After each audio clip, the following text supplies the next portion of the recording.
You are listening to Food for Worms, the original true crime podcast.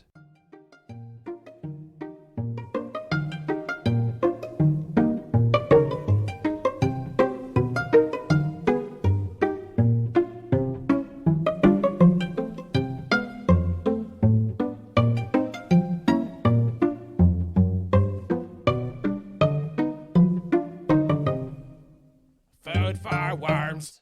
Where would it land? Where would it land? Where would the plane land? Yeah, I mean, like, I don't know, on a the- fucking house. Anywhere close to I'm here. saying land. I'm not saying crash. I'm saying land. The quarry, maybe, but they'd take out a bunch of cars. That'd be like if it was close to here, Mm-hmm. like that shopping center over there would be the largest chunk of concrete I think that they could, but they're like taking out a bunch of trucks and cars Yeah. and stuff. I think that's the closest possibility. So let's imagine a Friday night. Okay. Yeah. You're on your way. You went to Target and it's spending like $100 more than you intended. You went there for deodorant, and then you look off into the east, and then here comes a fucking small plane. It's not a big one, but it's a plane, and it looks like it's angling towards the parking lot, and then it's like you're a Subaru for a 4Runner right in the way. What do you do? What do I do? Yeah. I don't know. I get the fuck out of my There car. it is. That's and the go, answer. and That's go- the answer, and we're there. Yeah. That was it. I don't know. I mean, in that situation, when you have a way bigger thing coming at you, I feel like I get out of my smaller thing and try to go indoors. Run away as fast as possible. Yeah, but I feel like with that scenario, like I'd like to know when the fucking plane is gonna hit the ground, because if I go run back into Target, then To I'm go just grab then, it. then I'm just sitting like waiting till like something, I hear a crash or something, and I don't know when it's coming or whatever. I don't know. But what if something happens where it turns and like goes into the target that you just ran into? Exactly. Then that's a different tragedy then. Well, but I mean, it's very likely, because I mean, the parking lot and then the stores aren't, they're literally right next to each other. So Yeah. I mean, you're hitting one or the other, and if you turn it just a smidge, I don't fly a plane, so I don't know how the controls work. So Anyway, everybody, welcome to Food for Worms. I'm Darien, your host, my name is I'm Sam. and I'm Darien. We did that terribly. And today we're sitting down with the one and only Nate Dogg enthusiast. There's Sarah only one Nate Dogg enthusiast. Nate Dogg, I've sushi never had enthusiast. that intro. Yeah, The this Nate is- Dogg enthusiast. Yeah, she's like smoke weed every day. She does. She doesn't say Let's that. start at all. this rumor. We're kicking it with Sarah Dope today, everybody. Hi, Sarah. Hi. Thank you very much for being here with us. Thanks Yeah, for welcome. having me. Appreciate you. Fresh off sushi run. Yes, I Altogether. specifically went to the West Coast just for sushi. You've done it. Really? Is that true? Totally. She maybe got Very true. Yeah. So like, no, I'm gonna take a meeting out there, but before I go to the meeting, I mean, I was working going some to Masu. production out there too, but primarily I went for sushi. yeah, I mean, that's totally legit. Yeah. My mom yeah. retired and then went on a trip to Maine just to get seafood in Maine. oh hell yeah, Like went there for like legit seafood, love and that's her. all she went there I for. appreciate her. And they went through the states to get there, and then they went through Canada on the way back, and Jesus it was like a Christ. two week trip to Wait, be there for. This is my dream. Yeah, her and my stepdad Brad, I call him my Brad. Your Brad. But he drove her there because there's no way my mom's driving to New York, and they drove through the states and then through Canada back just to get seafood in I Maine. always thought those two were cute, but that's really cute. I know. I Yeah. want that life. That is Yeah. my dream I- life. I've told myself that I would just fly. I would just be like, I'm gonna take a really cheap flight out to Maine, to Portland, Maine specifically. Landed in a parking lot. Yeah, landed in, Get in that the lobster. Target, in the Target parking Yeah. lot. Yeah, and get some fucking lobster rolls. I mean, is so that? I mean, it's kind of funny that we're talking about that because Target, like bullseye. Do you Target. think there's a bullseye in the top of the thing just so that planes know where they're gonna come if they like miss their route or whatever? Or somebody's flying in, they're like, oh, I need to go to Target after get off this plane. Oh, there's one. And if they get close enough to the ground, they're like, oh, there's Walmart. Take a left. Yeah, oh my god. Yeah, you do like a little Call of Duty airdrop. It's coming out, like, yeah. But okay, so if Target is where you're trying to go, where's the gulag, Sarah? Ooh. What store is the gulag? Is it Kmart? It's got Kmart's still pretty big for a gulag. Is it? Like a Spencer's Gifts or something. Yeah, Spencer's Gifts. Yeah, you go there. I came here for, again, deodorant, and I walked out with edible underwear. Or like a Blockbuster. Blockbuster. I mean, rest in peace. But I think they still have like one left, right? Or There's did they one. tear the final one down? I feel like I heard, I don't know if it's fact, but I heard that the last one closed down because they were basically going to Walmart to buy new movies to supply their store with, like, the movies that were coming out because they couldn't get it. There's no distributor. Like, they're the only one left, so nobody's giving them anything to rent out. So this, like, the manager was just buying shit. I think there's a document. I haven't watched it, but there's like a doc on the last Blockbuster that was like around. a bit they just went too far, and I appreciate. Yeah, they held on to it for way too long. It just went bankrupt. Oh man, what a way! What a way to go! Well, and they had an opportunity to buy Netflix Yeah, back they in, didn't. like twice. I think, I or also some shit. wonder because I didn't have time to go, but LA up until my final day there, they had there's that Fear Street series on Netflix right now. So there was like some pop up in LA that was like a quote unquote like haunted maze, but like in a VHS store. So you go in, like, found this on TikTok. So you go in and, you know, you walk up to the cash register and they're like, you know, they're making like little snarky, like creepy remarks as you like register yourself as a member of this. Like, you know, like when you used to go to old tape stores, like you had to have that membership card. And then like all of the aisles like are built in a maze, and then you turn dark corners and there's people that, you know, they look like, oh, it's just a statue. And turns out it's a real person that jump scares you. But I'm wondering if it was actually in the final Blockbuster. I hope so. Like the same location. That would be great. Like, we're just this thing's going into the ground. We're gonna twist it. We got to make it into something new. And Haunted pop-up for this series. yeah, I own this building and I'm not letting go of it. Yeah. What if like one of the things they try to do is like it's a nightmare, like it's a projection, so this involves there being magic, so play with me in the space. I'll play. But the one of the bits is you go into you turn a corner in the dirty movie section, you see your parents together there. Oh, I thought you meant like on like a movie cover or something. No, absolutely not. I'm saying like That would be a part of the horror maze. Is you coming to the adult content area and your parents are like your parents are looking at a VHS of a movie that they made. Oh God, no! Oh my God! Why did you do this? I don't know. I'm so sorry. Yeah, that's the All right, the well, last. On that note, I'm leaving. That's the last part of the maze. They walk you the rest of the way out of the place. And if you walk through it and you not phased, then they're like, "Well, what's up? Are you okay? What happened?" Serial killer. Serial killer is like, I've seen much. That's I've seen terrifying. too much. That's terrifying. Yeah, for sure. Listeners, I'm sorry in advance. I mean, I do watch a lot of horror, so maybe I would be unfazed. Yeah, I've never really been.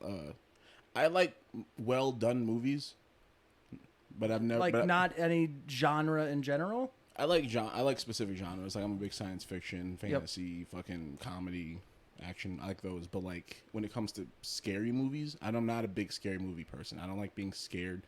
But I can appreciate some of them. But I appreciate more movies that are well done. And if they happen to be scary, I'm about it. Okay. So Okay. yeah. So But you don't go out of your way to watch them. No. And you don't watch like all of the campy shit on the Netflix horror No. section. Like life's okay. Kicking it pretty bad. Tender lumplings everywhere. Life's no fun without a good scare. I think life is fine without a scare. For the most part. Sometimes you need the chills up your back. Like, like you're saying, like some of them are campy. They're not scary at all. Oh yeah, they're like comedy. To like me. yeah, exactly. Like I have, like whenever I find, because I collect VHSs, I have this dresser, the built-in in the wall there, filled with VHS tapes, and I'll show you when we're done. Yeah, but I have the Clown Murders, and it was made in the 70s. It's a Canadian horror film, and John Candy is like a John Wayne Gacy type. Like he's so terrifying. But it's the Clown Murders. He's like this is like when he's on SCTV or whatever in Canada, and he's like in his 20s. John Candy, young John Candy, young John Candy, Wow. basically as a John Wayne Gacy like clown murderer type of guy, you know. Okay, well you The have earliest clown movie I remember These killer clowns from outer space. No, thank you. You Okay. haven't seen that? No. Oh, well, You can't really be scared of them. I know, Like, I'm not- they make cute little noises. They shoot cotton candy guns. This is not about being scared. I just don't like. I'm not afraid. I'm not afraid. I'm just like I'm not interested in being uncomfortable. No, that's it. Like I will watch a movie that happens to be scary. I'll watch it. Right. I'll watch it It because was fantastic. I mean, it's both a versions of fantastic it. film.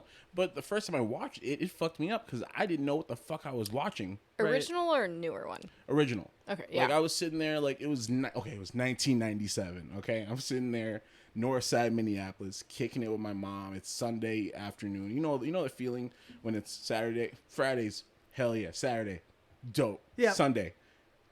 Why do we exist here in this space? Tomorrow's School Monday, tomorrow, school's yeah. tomorrow. Fuck everything. yeah, right? yeah. That's the feeling I had, and then. It's that midday. Sunday morning cartoons are done. Breakfast was done a while ago. We're on our own for fucking lunch. And then I'm just sitting flicking through TV. And then I'm sitting there. And I go through Channel 9. This is back when it was UPN. And I turn to one channel.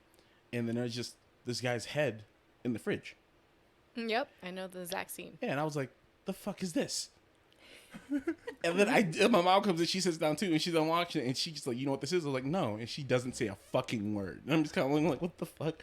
And then we finished the movie, and I'm just kind of like, what the fuck? And I was catatonic for the rest of the night. I was scared fucking shitless. of Like that specific shot was the one that did it. No, the movie itself, like that's pulling When me Tim in. Curry was he was scary. Oh, as he's fucking Pennywise. terrifying. Well, Like, and like Just, yeah, like, the certain laugh and, like- the laugh is what gets you, and then like when you're like my favorite shot of the whole thing is when they're adults, you know, in the second half of the original, and they're driving past, and he's like waving with the with the balloons there, and then they look back at him, and he points.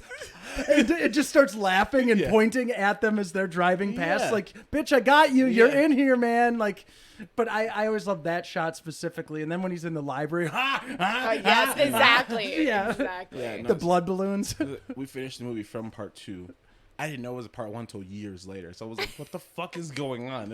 This movie makes no sense. It doesn't make it out of context. Yeah, Darien out of context. Well, that was a made-for-TV movie. Yeah. That was like Yeah. a 2-part TV movie, and I liked the new. I saw the first one. I actually really loved the new one. Of the new one, but I didn't see the second one, and I've heard, and not for any reason, but I heard bummer stuff. Like the second half wasn't as good as the first. I would say it's not as bad as like people were making it. Okay. Because people were making it seem like, oh, the second half is terrible, and I watched it, I was like, that's fine. Right. I mean, there's a few parts that I'm like, that's a little much, Yeah, but. why are you running here with your unrealistic expectations, fans? You've never been wrong before, But right? like, I think they did a great job to like honor the original. I saw bits and pieces of it. I wasn't, again, not running to see movies like that, but the parts I did see, I was like, this is fucking, this is terrifying. I get it. I see the appeal. Plus, Bill Skarsgård did a great job. Yeah. He can actually do that with his eyes. Yes, That's so nuts. Yeah, he's gnarly. I was like What watching fancy. interviews about how like he was like drooling because of the teeth, but they kept it in there. They're like, yeah, you're doing a great job. Oh man, I wonder what it's like to have like a legacy where you're like, no, like you scared the shit out of people, and then they do in that movie again now. Like Tim Curry did it first. Yeah, Tim Curry is a master. Tim Curry is still alive, right? I know he had a stroke a long time ago. Yeah, He's been but they bedridden. well, and sorry to switch on that, but it was beautiful. I saw him like a short video clip of him at the like 40th or even maybe 50th anniversary of Rocky Horror Picture Show, and he's like in his wheelchair, but everyone's surrounding him, like Yeah. everyone I from the love that. cast. Susan Sarandon's holding his hand, Yeah. and I was just like, dude's doing great. Like he's out at this, you know, like Yeah. I think it was like another showing for the anniversary or whatever. But Yeah. continue talking. No, Sorry. we can switch entirely. Like, No. because I just watched Congo recently when I was cleaning and packing, and he was in that, and he's such a piece of shit. Tim Curry could play the perfect piece of shit, Yeah. yes. just entirely. Like, Well, and like an asshole you like. barely. Has Tim Curry ever had a bad role? Yeah, I don't even know. Because, I mean, I'm he's... trying to think, but like I don't. Well, and he's Hexus from fucking Fern Gully. Yeah. Like I the loved muck Fern and the Gully when I was a smoke. And kid. like that was probably like one of the bad guys that scared me first as a kid. Was because Hexus actually creeped me out when he's singing, and then his body like a a skeleton like comes out of the gas that's there and the oil or whatever, and then he's like scream singing and shit. But him and Clue, fucking brilliant. Yeah. Yes. That was another movie. I feel like Clue was like underrated. Very, very, very underrated. Oh, what? Oh, well, Brooke and I, we have it on DVD, and I don't know if you've seen it on DVD, but there's like 5 or 6 different endings. And when you put it in a DVD player, you just push play, it plays a different ending for each, like just it throws a random ending at you. And it's not like a 20-minute different ending, Yeah. but it's like the last 5 to 10 minutes are different for need to get this on five DVD. different versions. Yeah. So like there was one time that Brooke and I are just, this is like 7-8 years ago, we're just baked for a whole day and we just watch Clue like 3 different times. We're like, she did it this time. Yeah. Like, but the scenario just switches out like the game, which is fucking brilliant that they did it. Did you that know way. this before you bought the DVD? No. And I think Brooke was like, I think she knew that, like she had heard that, like, Yeah. I don't know, on a VHS tape or I was just wondering if you like watch it one time, you're like, okay, yeah, I kind of vaguely remember that when I was a kid, and then watch it another time, we're like, wait a minute, like I think we caught on to it prior, and then that day we were just like, let's see how many different endings there are to this 2-hour fucking movie. There were 99 endings. I remember seeing that Clue on Comedy Central back in the day, and I didn't know that there were multiple endings. So I would watch the movie all the way through, and then it would change sometime, and I'd be like, "Am I fucking tripping?" I remember this differently. Like this is before I discovered marijuana, so I was kind of like, I'm bugging. That this movie going just crazy. changed differently. Am I going crazy? And then I was like, oh, and yeah, Tim Curry's the shit. Yes. Well, and he's just all across the board. I think the first thing I knew of him in Old Shout or whatever, flashback to our earlier episodes of Talking Home Alone, but he was in Home Alone Yep, the too. concierge, yep. The dude at the counter, and his smile is just way too fucking big for his face. And they fade into the Grinch. Yeah, like terrifying. that. But that transition of shots, like that's what I first remember Tim Curry as a kid, and then I saw Clue and Rocky Horror and It and whatever, probably when I was a teenager or something. But God, my brother made me watch the original It when I was in 2nd grade. Scarred me for, not for life, but for a while. It is the reason why I still, to this day, hate clowns in real life. And certain clown dolls. That's fair. I've talked about clowns being like they are supposed to bring joy. Yeah. That is their thing. I mean, I can like watch it, like Yeah. both versions of it now, and be totally fine. Yeah. But it's just something about like real life clowns just still creepy. They're awful, and I think they're great and they're awful. And I was saying earlier, like it was like I know that they are supposed to bring joy. yep. Clowns, they are here to make you laugh, bring you out of your shell.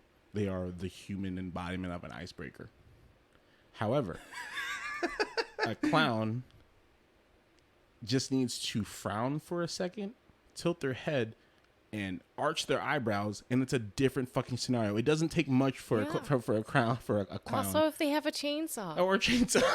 Yeah, You know, at like Universal, like Halloween Horror Nights, being chased by clowns with chainsaws at the end of the night is not fun. Not that I would know from personal experience or anything. Right. And they could be holding some balloon animal they just made, and then a chainsaw, Yeah. and it's like, which way are you going, Yeah. man? I don't know where the fuck you are at, what you're thinking right now. It turns into like You're gonna give me the balloon animal, you're gonna chop my head off. yeah, no, it turns into like the end of the Notebook when he's like, "What do you want?" No, what do you want? It's not that simple. It's like, do you want the chainsaw or do you want the fucking balloon animal? It's like, it's not that simple. And then you get your head chopped off. So whatever. Well, and I just always think of when we used to play shows, my old band, we would just like dress up randomly. Like I'd be a Boy Scout, and my buddy Sean, he would always dress up as a clown. And I don't know what everybody else was dressed up as, but Sean would dress up as a clown just to bother my wife, Brooke, and just like stare at her and like the 3 other people that just hate clowns. Yeah. And he's just, Toda. Yeah, Sean has I think he could be a perfect like Stanley Kubrick like character. Oh, for sure. In a movie. Like, For sure. He all he has to do is just like what's the whole thing? It says like when you tilt your head Oh, so yeah, slightly, yeah. and then You like look out from the top of your eyes. eyebrows, and then it's a different face. Yeah, and For he sure. has it. So The Stanley Kubrick stare. yeah. Well, that's harrowing. Well, we're gonna take one quick break, everybody. We're gonna. I just need to look in the mirror. It's gonna be great. All right, we'll be right back. Oh God.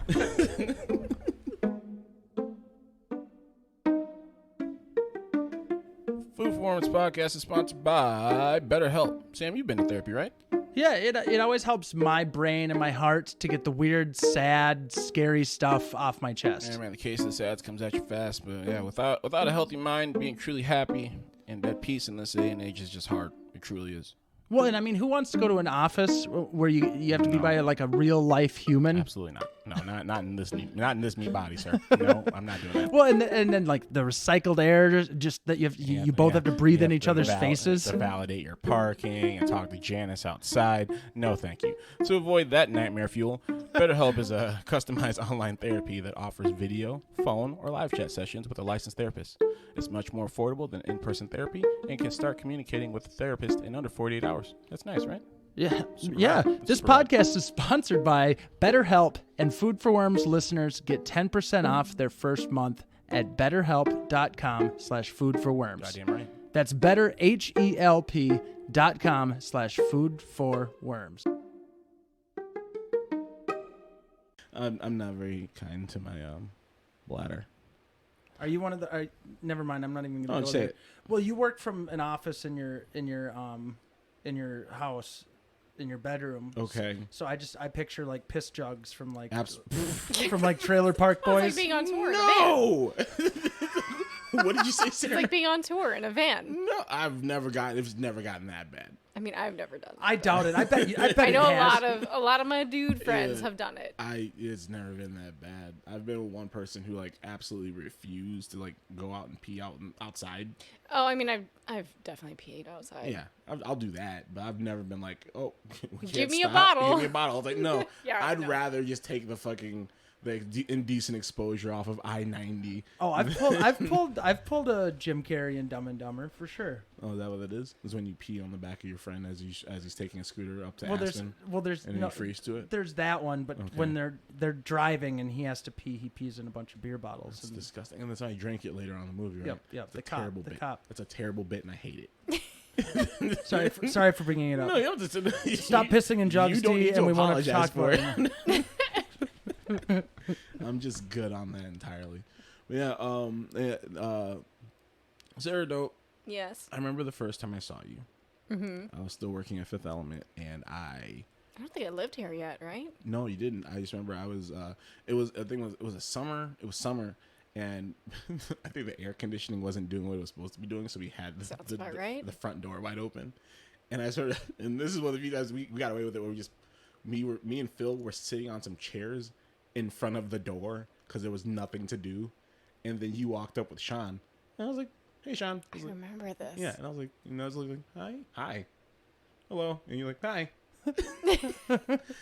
and then time just went on. Yeah.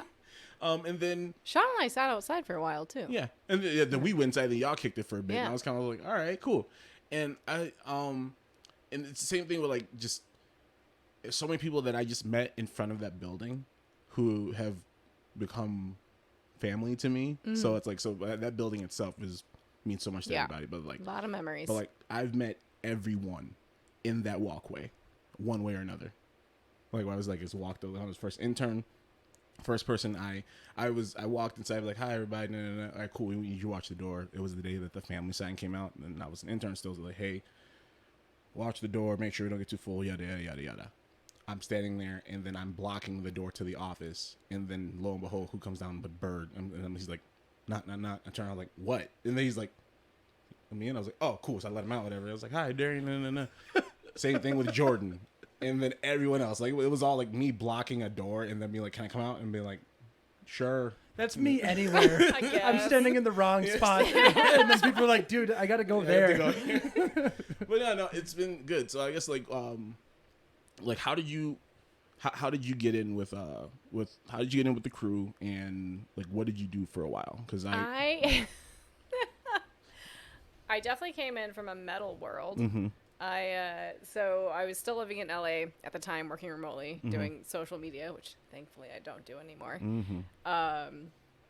And I had started working for an agency, like a social media agency that was partially owned by WME. And then also my old boss from Disney, Oliver Luckett, and Sean Parker from like Napster days. But because of Ari's like ownership in it, like we were basically a WME agency for the most part. And so when they were starting, you know, we got pretty much most of the WME roster, whether it was music, actors, authors, whatever. We were doing all of their social media. And then eventually I had gone over there to work for Oliver again to help him with the music department. And originally the idea was like, hey, so we have a lot of metal clients and some of them you are friends with, and everybody else on the music team has their rosters pretty full. Like, do you want to come work for me again? And I was like, yeah, absolutely. So I went over there thinking, I was like, oh yeah, I'm going to be like their rock metal like manager. And then at some point I get hit up and they're like, yeah, so, you know, Atmosphere actually wants to try us out and we're going to hand them to you because everybody else's roster is just too full. And I was like, you're handing hip hop to like the rock chick? And at this point, like the only hip hop that I had really like listened to was like all the mainstream clubby shit, and I wasn't really into it. Like, there's nothing wrong with it. It's just I had to be in a mood for it. Yeah. But again, I was like primarily like, oh, rock, metal, new metal, especially like that's my shit. I was like, oh, I don't know how this is gonna go, but okay. Of course, it's like, you know, like I like to think that I'm pretty good at my job, regardless of who the client is. Yeah. And I had 2 weeks to you know, properly do my research before, you know, Bird was going to come in for a meeting. And I started listening and I was like, and at the time they had a live band. So that was really, I was like, oh, I was like, I appreciate that. Like they have a live band. Yep. Started looking and I was like, oh, I can actually like, there's like rock elements. I'm like, I can actually kind of fuck with this. And it's, you know, not really like the stereotypical mainstream rap and like what they rap about. Right. So I was like, okay, I was like, I can get with this. And then Bird and I hit it off. And then I just kind of like started working, and at the time Leaf was doing social media for Rhymes Errors, and Leaf and I were getting along great, but then it got to the point where like Sean and I just worked so well together that Sean and I just started working directly, and it got to a point where he was just like didn't need extra approvals. Like I kind of learned like, you know, the type of stuff that he would normally post. So I kind of became like the secret Sean of Facebook. And so, you know, I built that relationship there, and then eventually Secret Sean. The secret Sean. The secret Sean. All right, keep going. I guess like the ghostwriter. All right. The Atmosphere Facebook ghostwriter. And then of course eventually, you know, I became really good friends with Sky. I would come out. And then, you know, I was at the audience. That was the name of the agency. I was there for, I think, like a year. And then parted ways with them to go work for Jared Leto for a bit. And when I did that, like, one of the clients I was going to miss the most was Atmosphere and Rhymes Errors. And I remember, like, going out to Minneapolis one day. I was like, I just need, like, a break. And I just need to figure out, like, what's my next move going to be? Because at this point, like, I had worked with... I was working for Jared for like 6 months, and I was like, I don't know if this is really like my style and like what I want to do. But again, don't really know what I want to do next. So I was like, let me just take a break to Minneapolis. So go out to Minneapolis. I'm hanging out, and coincidentally at the time, Leaf puts in his 2 weeks. And I remember that same day, originally Bird and Sadiq had asked me, they're like, hey, can we, like, we're thinking about making some business changes. Can we just pick your brain later? Like, you've worked in so many different businesses, so many different positions. Like, what have you seen like really works, and what do you think like won't work? And I sat down, and then I remember Sadiq going, so we don't know if Leaf told you yet, but he put in his 2 weeks today. And what are you doing for work right now? I was like, well, I'm freelancing. If you want to have a conversation, like, let's talk. And then that's kind of how I became more integrated, like, directly with Rhymes Errors. Like, okay, well, I wasn't at the agency anymore, but I already have this reputation and, like, good relationships with everybody at Rhymes Errors. Like, yeah, screw it. Like, let's do this and see where it goes. And I was working remotely from LA for a while. And then, I remember that. Yep. Yeah. And you know, social media, especially, like, you can pretty much do it from everywhere. Right. And then eventually my dad had a stroke. My parents still live in Missouri. So my dad had a stroke. And when that happened, I was like, you know what? Like, let me move back to the Midwest. But because I hate Missouri so much, like, let me just move to where my office is. And then that way It's like I'm right there with everybody. And I was also flying back and forth like once or twice a month anyway. Right. Let me like fly out there where my office is, but then it's a little easier and cheaper for me to hop over to Missouri and like hang out with my parents while I still have time with them. That's how I became a Minnesotan. Yeah, you did. You did.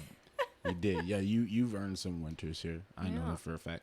Yeah. While I remember seeing these different moves happening, but from working downstairs in the record store and not really like having like a full on like I was still so new to the industry that and then I didn't know what anyone did. I was just like, whatever y'all need, man, I'm fucking there. Let's fucking go. She's just always here. And I remember like going on holiday break and then coming back and then is there a dose here? I was like, what? Where? Cool. And then slowly but surely then I end up leaving for a little bit, and then when I came back, I was like, I want to intern for Bird, and I just fucking wore Bird down until he said yes, and then he, which is basically what happened. I just kept, I wasn't like obnoxious about it. But it's perfect. It worked out perfectly. Yeah, I was just like, hey, yo, do you need some help? He's like, no, I'm good right now. I was like, all right, cool. I was like, hey, bro, you need some help? He's like, yeah, come in. And then, but working there with you, I just saw what you kind of like, what you had your hands in. And all these things that you built internally that we still use till this day. Oh shit. Like dead ass. Like no, like I still see. I look at who owns the documents. Your name is still, your email is still attached to all of them. So probably yeah. So hell yeah. So so once you left, you ended up going out to work. You did freelance for a little bit, but then you ended up falling in with the Astro crew with Logitech. Yeah. So I eventually left Rhymesayers. Again, I got to that point where I was like, I don't know if I want to keep doing social media and like I don't know, but again I didn't really have anything fully lined up. I just had like gig work. So I went from Rhymesayers. I went to go work for Five Finger Death Punch for like the third time in my life, but this time more on like the artist management side. Still doing some of their social media and then other digital management stuff. And then I was working that, I was like, this is still kind of social media, and at this point, I was doing social media for 10 years. It's just so exhausting. Yeah. And especially at that point when you're just completely worn out, like you're just not creative about things anymore, right? And around that time, like in my life, I've been very lucky and fortunate to like things just. I don't want to say like. I just luckily have things like happen to me because I have worked very hard. Fucking hard, yeah. Very fucking hard in my life for the past 22 years. But it's like it's almost like I'm very confident that I can almost always land on my 2 feet, like no matter what happens. And this is even like when I worked for Jared, that was probably the first time I've ever left a job without having something immediately lined up after. And I was like, well, I have enough money saved up that if I'll be fine. And if for some reason, 5 months down the line, I still can't find anything, then I'll start panicking. Yep. So anyway, so I leave Rhymesayers, go work for Death Punch. Not sure if it's really what I want to be doing. And then, coincidentally, at the same time, I get hit up by Astro Gaming. I've had a relationship with them since 2011. And, they were just like, hey, so right now we only have a contractor position, but we have a spot open on our influencer management side. And we kind of, my SVP has always wanted Astro to be more of like a lifestyle brand, and not just like, oh, we sell gaming headsets and we're only strictly staying to like the gaming community and like hardcore gamers. Yep. And so he's like, I think this is like the really good time to like start pushing this. And you were the perfect person to do it. Just based on all of my connections, all of my experiences over the years. And he's just like, do you want to come help us out? I was like, yeah, fuck it. And at the time, for a while, I was like doing both. I was still, digital managing Five Finger Death Punch and Bad Wolves, and then also doing this gig with Astro. And then things just started ramping up with Astro to the point where I was like, okay, it's getting really busy. There's already been conversations of like, eventually they were going to get the head count to hire me full time. And like, they ideally wanted it to be me and nobody else. So just took the leap of faith, quit everything else. I was like, let's just do all Astro everything. And then got hired full time and You've been there for like 3 years Still now here. coming up, right? Yeah, my 3-year anniversary was actually last weekend, I Yeah. think. Well, Yeah. how different is that than working with like artists or like Jared Leto So- or like, because that sound like, I don't know what the job entails, Yeah. but it sounds to me like So very different. It's yeah. So I don't manage social media, Oh, okay. which is nice. Uh-huh. Like like we have a social media team, so there are times with I may hit them up, be like, hey, one of my influencers. It's almost like managing artists, right? So it's like one of my artists. They're coming off the new album. Like, let's just make sure we support it with a post on Friday, and here's the information you need. But I'm pretty hands off. Other than that, it's like, here's everything. Yeah. You take care of, like, if you need to tweak the copy and run it by Yep. me, sure. But I don't have to be responsible for that for the most part. I tell people, like, I basically went from babysitting musicians in rap to babysitting musicians in gaming. Because I'm still working with, like, Yeah. my, so we have these two corporate terms, right? So it's endemic influencers and non-endemic. And, like, I hate it. And, like, I want us, like, as an industry to come up with something better because non-endemic makes it sound like, oh, they're not really gamers. But, and maybe in, like, with some companies that's true. But, like, for us, the way we work is, like, everything has to be authentic. So no matter what type of person we're working with, they have to, like, actually be a gamer. Yeah, be and about it even if it's somewhere. not like their primary bread and butter, they're Yeah. not a full-time streamer, they have to at least enjoy video games, like really want to do something here. Like doing some fucking King Kong with the barrels and shit. Yeah. Yeah, hell yeah. Not just being like, hey, I have an Xbox, but I haven't used it in years. Right. Like, they're playing like Call of Duty in between NBA games. Right, type of right, thing, right. So Yeah. it's like, I am working with athletes. I'm working with musicians, of course. I'm working with actors. We work with somebody who co-wrote Rogue One, like all these different types of people. And like, that's my job, is like, I get all of the quote unquote non-endemic influencers, which is fun. Some of the names that when you I check in, just saying like, we check on you and I make a point to check in just personally. Yeah. But then when we sit down, we talk shop, and she just be dropping names. I'm like, fuck, fuck. Like I don't want autographs that often. But some names Sarah knows we talk about. I'm like word.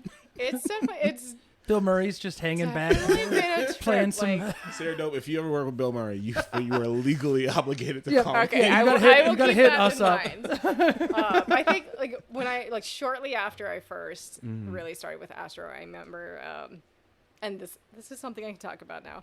I remember this time, and so just to preface this, I'm typically not a huge sports fanatic.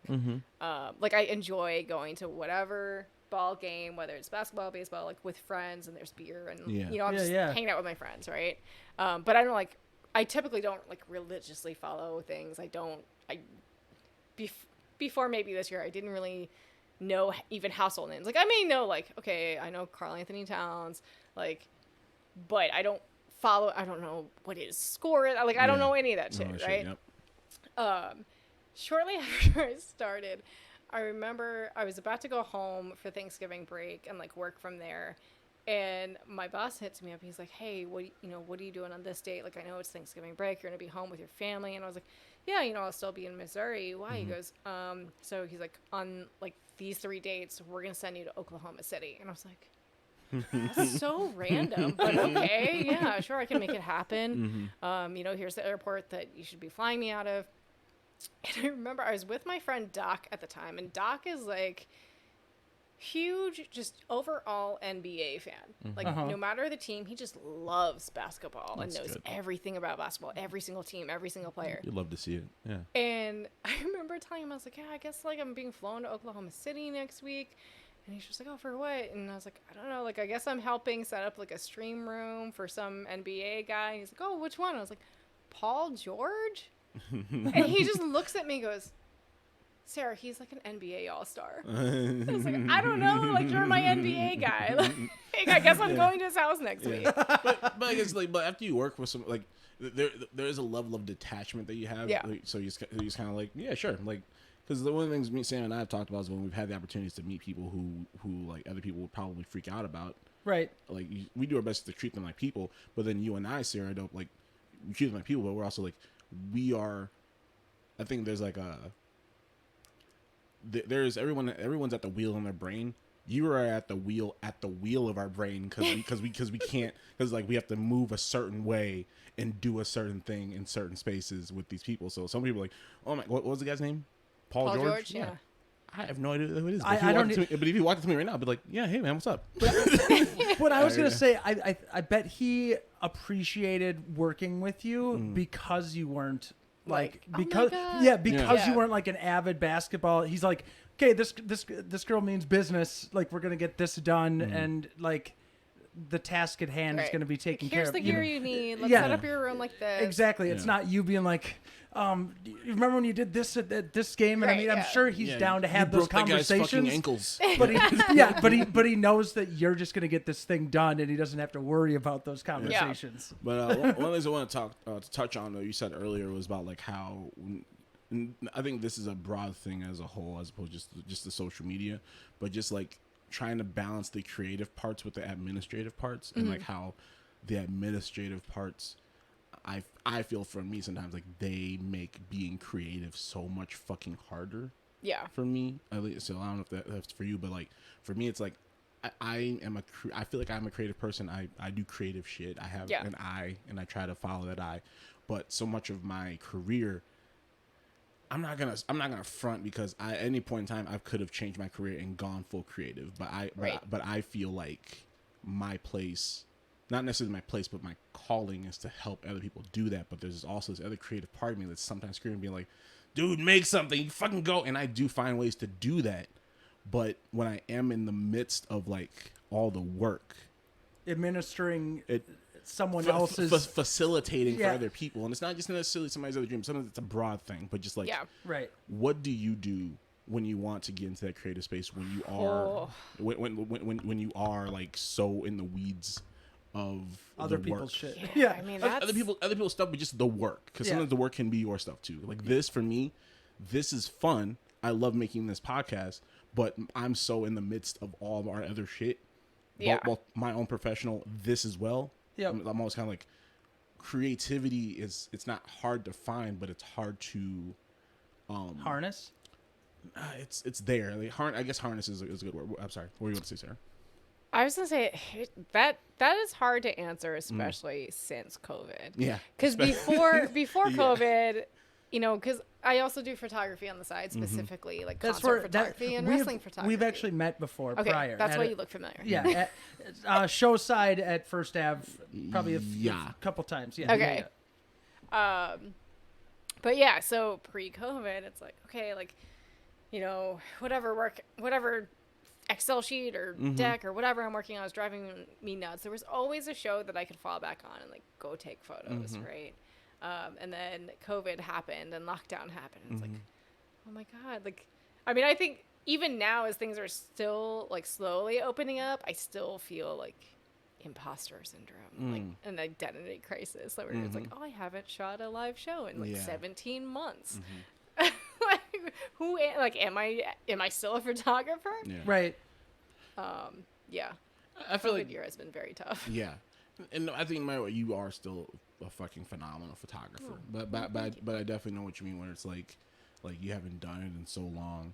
So like that identity crisis, because for me, I try to like detach myself in a bunch of different ways that are sometimes unhealthy, but ways that I feel like are healthy that help me continue to enjoy my creative things. Because if I get so wrapped up in the end result of them, or just the minutia of them, like I'm gonna do it, but if I get caught up in that stuff, then I'm not gonna like it, or I'm not gonna have as much fun as I could. Yeah, I mean, there's only one job so far that I've had that pushed me to that breaking point of like, oh, this is sucking my soul up, and like I'm just going home angry and frustrated, and I'm waking up frustrated. I'm just frustrated 24/7. Yeah.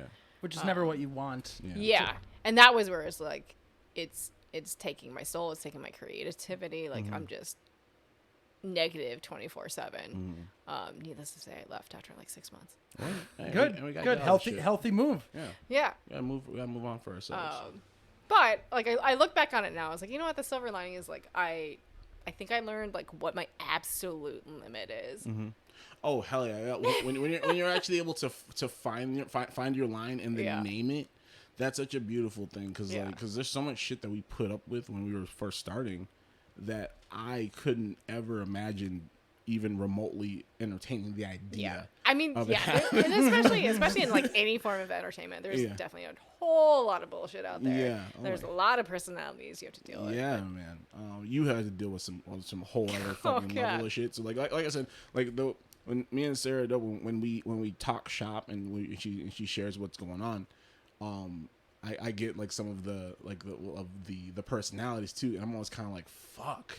Yeah, like, I'm like I feel like I've been really spoiled because the people that you worked with, but I also work with, like they are genuinely good people, and they have personalities, but they're self-aware. Yeah. Yep. And then human, and they remember that we are all also human. Yeah. You're also friends with some of them as well. We're friends with some of them, but even if we're just like in passing type people, they are people, and they treat us like people.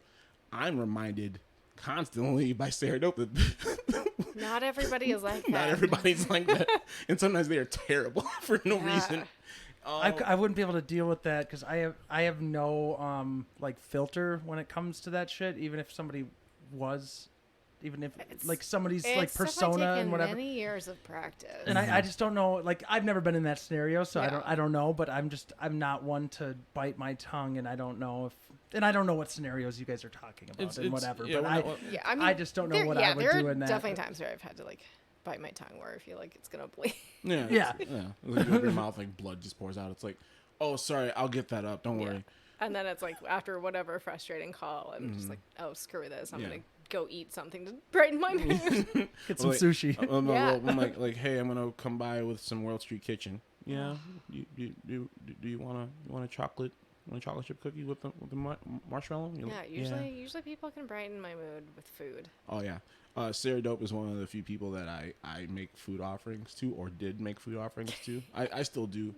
Actually, I think I still owe you something from a favor that I owe you a favor box, and I'll make sure that happens. But sure, I do. I mean, I don't remember this, but sure, I do. I mean, I'm not gonna say no. I mean, that's a good surprise. So there was some. You helped me out with something, and I was like, I'm gonna send you a package, and I remember I got it ready to go on my Amazon thing, and then not a sponsor, and then I forgot to hit send, and then definitely not a sponsor, and then I haven't used Amazon since. And I looked at it, so I was like, oh, I didn't send that. Fuck. So I'll talk to you about that. But you and then you, I just make my like friend food. We do the thing. We go eat. We be merry. My other one is ammo, and with ammo, I just drop off steak. Like every 6 or 7 like months. Raw steak just at the door? Not at the door. I walk in their home and I bring them some from like a straight up just like a butcher. Go to your door. There's a thing of steak just chilling on your stoop. I bring it inside their house. I do one of those like monthly like meat subscription boxes. No, I wish that I could do that, or if I ate meat like that. But no, for Ammo has a and I hate to tell their story, but there was one of their old shops with Jackalope. They said that the crew got them like a meat subscription, and they sent it to the shop. Ammo had been gone for a bit. Oh, came back and was missed all the meat. I was like, oh no! It smelled and so this foul. is a while ago, but I was just like, whenever meat comes up, that story always comes up. So sorry for telling your story, Ammo. I love you. But yeah, no, I don't know if they'll be bummed that you talked about the meat they missed out on. I don't know. Sometimes you tell other people's story, it's like, oh, fuck off, Darien. I mean, everybody's got a lost meat story. So I have many lost meat stories. You know how many times you're just like making some food and then like the good piece of meat just falls on the ground. And it's like, so sad. If it was dry, I pick the motherfucker up, but since it's wet, there's a little bit more going on with the bacteria. So I'm not going to, because I'm an adult. I'm an adult. To any listeners down there, next time you drop something and it is wet on the ground, don't pick it up and put it in your mouth. Just throw there's it a away. 3-second rule that does not apply here. Yeah. I was gonna say there's no such thing as the however many seconds you want to give yourself. Yeah. It doesn't count. Yeah, but especially if it's wet. If it's wet, throw it away. If it's dry, take a chance. But mostly don't do it at all. Everybody's looking at me real crazy right now, and that's fair. I just had something wild, so. I look at you like this all the time. Am I? Are you crazy? No, this is just how I look at you. I'm not looking Great. at you any different way than normal. I'm just in a different light. I feel seen. Thank you, Sam. I see you. Like scene in the sense of like you have the bangs in your eyes scene. Oh, those were the days. When I had the MySpace hair. scene days. Oh my god.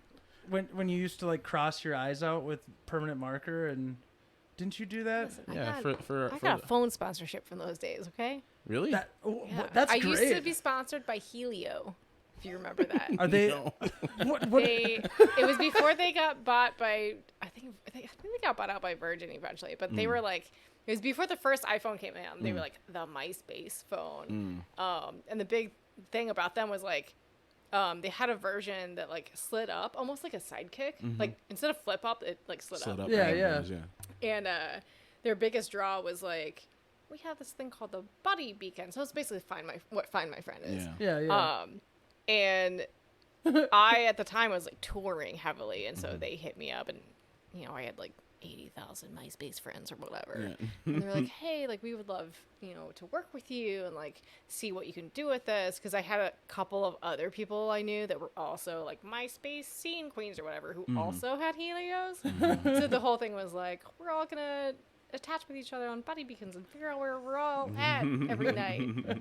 And then I was definitely that asshole with 2 phones at the time. I got 2 phones. Exactly. I feel like they failed with like not partnering up with Heelys, so then you could just do ads The with Heely yeah. Helios. You just cruise past on your Heely shoes on your Helio phone and just like cruise past, and that's the only ad you need. Brought to you by Heely and Helio. Helios. The annoying thing though was like the photos that you took with the Helio, it added an automatic Helio watermark. That's on it. awful. Yeah. That's So it's like oh, you can upload this to like whatever social. And at the time, like BuzzNet was the big thing, but it was going to add that like Helio watermark. So in then the they corner. knew which phone you were what phone. using. It's almost like the automatic like email on the iPhones, like sent from my iPhone. Yeah. Only at least that you can remove if you want.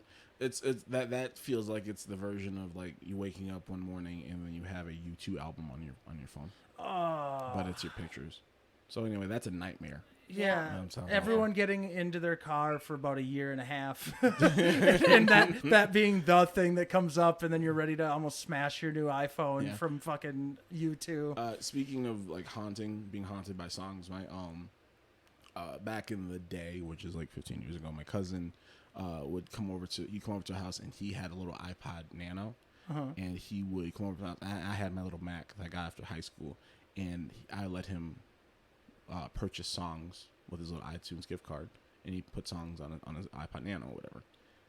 I didn't realize that when you buy the songs, they're yours forever on your shit, and then if you end up like syncing your phone or any of your iPods or anything like that later, You have it on everything? on everything. So there was for like till this day, honestly, it still happens, and it's still and once I actually added more songs to my iTunes library, the songs would now it happens with Drake, but for the longest time I had Sean Kingston's "You Way Too Beautiful Girl," and if I hit play without going to like Spotify or anything, that song would just start. And there were just times I was like, I'm just trying to start my fucking drive. That was your summer jam. Don't lie. It wasn't my summer jam. It was bad, Sarah Dope, and it was Mine's "Go It Alone" by Beck. That's what comes on every time I start my car, and I don't have like something already pulled up, so it's not too bad. You're like me, just don't have a car. You don't don't have this have a car, problem. yeah. Problem solved. Ubers and shuttles. Yeah. Nice. And then Don't have friends to worry picking about you it. up. But I'm the Uber driver, or I'm the Uber rider that I'm like the weird guy that gets in the front seat. That should happen now. Yeah, you definitely No, can't do that definitely now. not now. But I haven't been in an Uber in well over a year. But I'm also the guy that's like, yo, you want to hear a song? Oh my god. And I've thrown my music on an Uber driver's shit. Mixtape guy. Oh no, Sam! What? You're the worst. Oh, I'm sorry, guys. Well, no one's really no. We hate you at the hip hop label. I don't take Uber too often, but I have definitely done that. When it's been like a long ride from an airport to my destination, we'll do 45 minutes of my Sam, music. you're a God, menace. every now and then people You're a still fucking send me menace. their SoundCloud links, and I fucking hate it. Yeah. It doesn't happen in a while. I'll get the occasional unsolicited stuff on Instagram, but most times it's kind of like, sometimes I'm kind of like I get hit up, and sometimes it's actually like kind of constructive. Like I'll read it and it's like, hey, I'm trying to get in this. I'm just like they're just looking for like what they should do, and I'm just kind of like, well, I'm like, have you done this or that yet? Like, oh no, I'm like, you should do that. But also, any further advice, pay me. Oh, for sure. But in this case, for me, it's like, yeah, for sure. For sure. Always be paid for your time, but for this, it's kind of like, if it's like, takes like 5 seconds of time, Yeah. I like to spit like a little bit of game at you. What I'm saying is they keep asking. It's like, okay, you gotta for pay sure. me like some No. sort of consultant. No, if it turns into me Being like the advisor. giving like advice on some shit, like, yeah, man, 10%. But that doesn't ever happen. What was I gonna say? There was one thing. We're talking about mixtapes, fire mixtapes, and Fire SoundCloud mixtapes, links. fire mixtapes. The other song that haunted me for a long time was the OJs. Just smile in your face. Oh, trying to take your place. The backstabbers. What? Backstabbers. That was one of those songs where my cousin downloaded it, and then it would just be a ghost song that would be on my phone. I don't know that song. Oh, it's a I just beautiful know song. money, money, money, money. Same guys, different song. No, that's what I'm saying. I know that's the OJs. That's the only. I bought an OJ's tape that just because I know that song, and I just remember that song from Fresh Prince of Bel-Air when they make Jeffrey think that he won the lottery. Oh. And they go into his room and he's just dancing and he just quit his job with the Bankses and he's dancing to money, money, money, money. I hate that they did that to And him. he's like, I'm gonna buy the OJs because that song is on. He tells them he's gonna buy the band to play this song in for the him. 90s, they probably could. Oh yeah, I'm sure. Oh my god. Yeah, no, if you were like, oh, you win the lottery and the first thing you do is buy somebody else's whole catalog. Well, that's what happened with fucking MJ and Paul McCartney. Like, Yeah. Michael Jackson got some pointers from Paul McCartney on how to, make some money in the industry, and he's like, you should buy the rights to some music. So Michael Jackson went and bought a lot of the rights to the Beatles. Yeah. After their conversation. Are we getting back to that Ebony and Ivory song you were talking about for a long time? And do you still deny that was ever a fucking thing? No, I Have you don't looked it up yet? I don't deny it. You've already proven me right on episode 2 of the podcast, so it's fine. Oh yeah. But did you look it up? I didn't, because... Good job, D. Thanks, bud. Anyway. Yeah. Money, money, money, money. Money. Well, Sarah Dope, you are incredibly impressive, and it has been an absolute honor and a pleasure to get to know you and watch you grow into the phoenix, the phoenix that you are. Thank you. The world can't keep you down because you will rise out and fucking create a crater of love around you, and then you rise out of the ashes, and you're like a level 18 fucking cleric in Dungeons and Dragons. You've picked your direction. How many hit points do I have? You have many, and then it's not so much like because no one lets you get hit because you heal everybody. I like it. You're the team healer. We appreciate you. When I play Overwatch, that does not sound like me. But Who do you play on Overwatch? I just started playing that. my main is usually Diva. Okay. I'm actually a pretty good Diva usually. I'm really bad at it. I've been trying to pick it up. I used to be a good Junkrat, but I stopped playing for a while. I might stop playing for a while again because there's this whole Activision Blizzard thing right now that I'm upset about. I'm sorry. Yeah. Activision Blizzard? Yeah. What is that? Yeah. So it's the parent company for like games like Overwatch and Call of Duty. Well, I know And Activision, but is Blizzard? So Blizzard's a part of, they became a part of it 5, maybe longer. I don't know. What is feel like it's time longer, anymore? yeah. Long time ago. And I only know Activision because of Tony Hawk, right? I mean, that's their yeah. first big Like, thing way back in the day. Never Yeah. soft. So in the past 48 hours, all of the state of California is suing them Oh, great! after a Great. 2-year investigation for basically frat bro type mentality within the office. Jesus. Yeah, and some of the shit that's come out is just sadly, some of it I'm like, just another day. Of course this is happening in some other place. Right. And then some of it's just like, oh, gee, come on, guys, really? Yeah. Their initial response to it was not very good either. But yeah, so there's this whole thing where I was like, oh, God, that's gonna taint my game playing for at least for a little bit, Yeah. right? No, it's they're frat bros one place. They're frat bros everywhere. Yeah. And they Well, it sucks too because of course there's always the actual innocent employees that are like stuck there. Yep. Right? Bad apples make everybody look Yeah. bad by association. Yeah. And I have a lot of friends who worked on this specific Call of Duty title, so I'm like torn. Yeah, man. Well, I'm still playing Black Yeah, I mean, Ops realistically, like, at listen, the moment, like, but it's good to know that what's going on. Yeah. Because I wasn't aware of that. Yeah, I'm not as tied into the video game community. I've always tried to be really like I try to be mindful of how I participate in different things. Like I know I'm just the casuals gamer. I'm the casual gamer's casual gamer. oh, you're fine as long as you're not dropping like racial slurs no. and like. Oh, for sure. Like, but like as it pertains to like being in the gaming community, like I know what games I like, but I don't spend a whole lot of time. But when I do, it's like Call of Duty, and then I will find a fucking super mega gem like fucking Horizon Zero Dawn. I found the game by chance, and it dominated 3 months of my life. Did you ever play the game? I haven't yet, and because I was afraid of that. It's gonna fuck your life up. That's how good it is. I mean, for a while, I was like hooked on Zelda on Switch.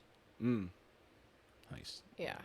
I just gave my little cousin my Wii U. I've been just sitting on for a while, and he's gonna lose his mind. It had like the Wind Waker, and fucking Twilight Princess, and all these other games on it that Cody gave me. That I gave it to him, and then when I gave it to him, his mom was like, "You don't have to give him a birthday present anymore." I was like, "Yes." Cyberpunk actually took a good chunk of my life for a little bit. Too. Cyberpunk. Yeah. Didn't that game like kind of like it? So it didn't. It had a very messy launch. Yeah.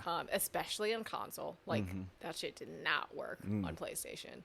To the point where like they gave everybody that got it on PlayStation refunds. Nice. But actually worked pretty great on PC. Like there were a few bugs here and there, but that's like every game. Like no game is gonna be perfect. Yeah, and they fixed it over time with patches. But like, I got hooked on that for a little bit. I was like, oh, this is like GTA, but like in the future. Yeah. So that's a game that's like when you play, you are a person, and then if your person dies, your consciousness gets brought into a different person. And you have to deal with this person's life as well. Kinda like I don't. Yeah, kind of. I don't want to like ruin the main story, For but sure. That's how somebody like half explained it to me years ago, and I'm kind of like, it has like it has a similar model to Grand Theft Auto, where it's like. You've got like your main missions and your main storyline, but then there's all of these different side quests, like open world. You can just go fuck around for a you can long go ass around time. through Yeah. this like futuristic city and like pick up different missions, and that's how you level up your character, and then you get like new clothes items and make it look super cool. Of course, my character has this side shave. Of course. Oh hell yeah! No, there's been a few artists that have made like there's been some developers that have made you into characters, right? Yes. I love that that's a thing. Yes. That's so fucking cool. I mean, like, for the most part, like, it's always, like, a joke of, like, oh, it's an Asian girl with a side shave, and that's like, no, totally Sarah. But that's Sarah there Dope. was one game where, like, I was told the character was loosely based off of me. Loosely. Some old bullshit. That's you. It's like, where are my points? Where are my points, Jeff? What the fuck your name is? What's my HP? What's my HP? Give me some sort of, just give me some sort of credit. Some sort of gaming credit. Doesn't have to be a producer, just, Toss it in there. Straight up, whenever you end up like in a motion capture, like this is. I would love to do that. saying- I mean, I'm not very flexible, but What I was saying is like the same way like if you ever get to work with Bill Murray, you're legally obligated to tell me. You're not, but you should. You also have to be like FaceTime me if you were ever doing motion capture. yeah. And I would just be like, I'm good. I can die now. This is great. I love that this is happening. So I have a friend who like does that for a living, and he's primarily video game voice actor too. all right, hell I yeah. just want to be like, Troy, just hook me up with a role. Doesn't even have to be a super major role. I just want to do it. Like just chop my arm off, just sharp it off. I'll just fall over all dramatic and shit. It'll be Something great. that doesn't require me to be super athletic, because that seems like a lot of work. And they just throw you over something. Just flail as you fall from this thing. My character just be like eating and complaining about how she hates everybody, because that's totally me. No acting required. I'm already that person. Yeah, Sarah Dope is primarily runs off of the Flames of a Dying Star and sushi.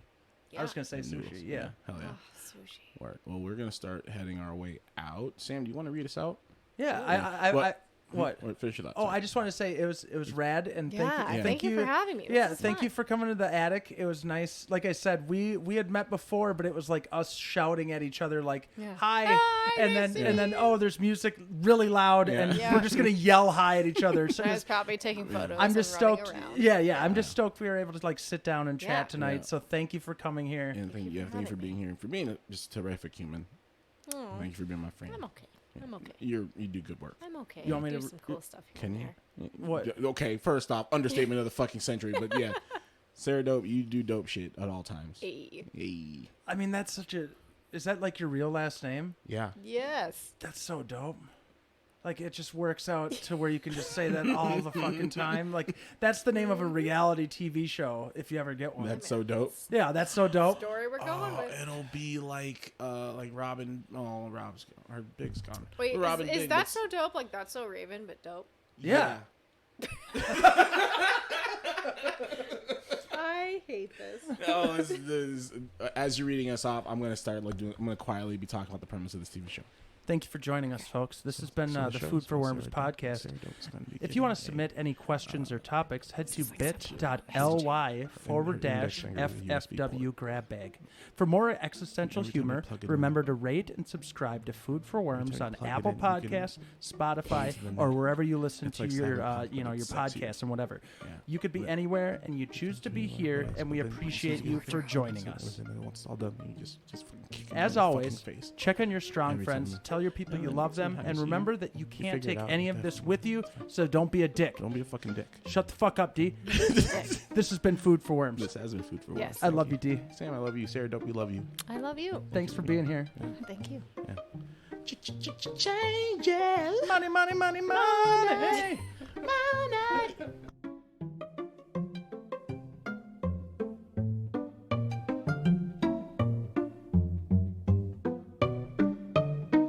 Food for Worms podcast is a Kiss Kiss Gang Gang production. It is recorded and mixed by Sam Sarver. Executive producers are Darien Washington and Samuel David Sarver. I don't know why we're talking like this. Theme music is by Muffins by Dresden, the Flamingo. Find us wherever you get your podcasts and hit us up at foodforwormspodcast@gmail.com For submissions and inquiries. or stupid questions. Yeah, we're getting our lunch money back from our school bullies. What?